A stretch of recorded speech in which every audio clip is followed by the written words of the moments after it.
Go ahead. Thank you, Jen. A question about immigration. Sure. Why is it that large numbers of single adult men are being released into the United States just hours after being apprehended at the southern border? Well, I'm not sure the specifics of what you're referring to, Peter. What I can tell you in terms of what our policy is and how we're approaching the border is that we continue to be under Title 42. Migrants who cannot be expelled under Title 42 are placed into immigration proceedings, and one of those avenues could be placement in an alternative to detention program in the interior of the United States. Sometimes that means moving migrants to other parts of the United States to move to different detention facilities where they wait for next steps in the immigration process, such as a court hearing, and are required to check in with a local ICE office. So that is certainly something that is happening out there in the country and is consistent with our policy. And you mentioned that they're supposed to check in at a local ICE office, but we know that just between March and August, which is a very small sample size, DHS says more than 47,000 of these migrants that were given notices to report did not show up. So why let them into the U.S. unsupervised in the first place?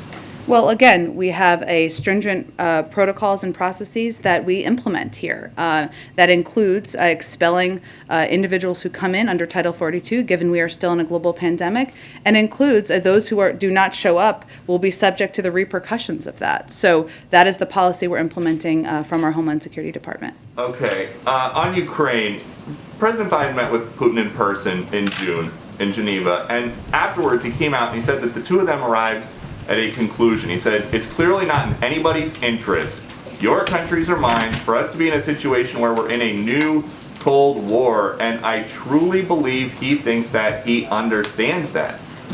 Has the president changed his opinion about what Putin thinks? How are you suggesting we're in a new Cold War?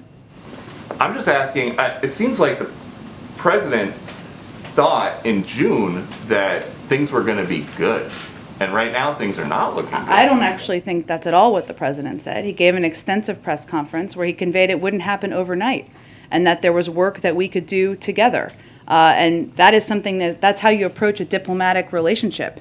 You are vocal. There are consequences when you disagree and when you have strong concerns. And you've seen us implement those. You still look for places and areas where you can work together. That remains how we're working with Russia. Okay, there's a BuzzFeed report now suggesting that the Ukrainian government is upset the U.S. pulled citizens out of Ukraine before many other countries did. And this report says that a source close to the Ukrainian president thinks those Americans are safer in Kyiv than in Los Angeles. What do you make of that? Well, we're always going to make decisions that are in the security interests of people who are serving as diplomats around the world. And we have assessments that are made by the State Department, hence the decision and the announcement made over the last couple of days, and the fact that we put in a level 4 advisory back in October, conveying very clearly to Americans they should leave Ukraine.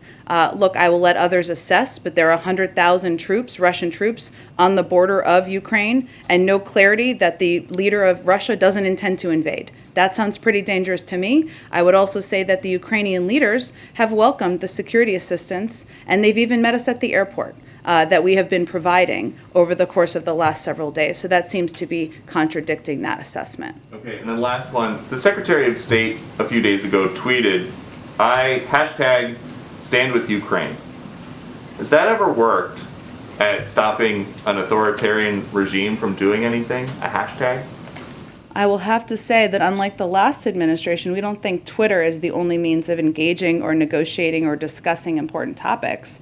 But it is important for us to convey to the Ukrainian people who do view commentary through a range of forums. I don't know how many are Fox News watchers, maybe some of them, and including social media, that we stand with them, we support them. And that includes in their efforts to protect the sovereignty of their country. Go ahead.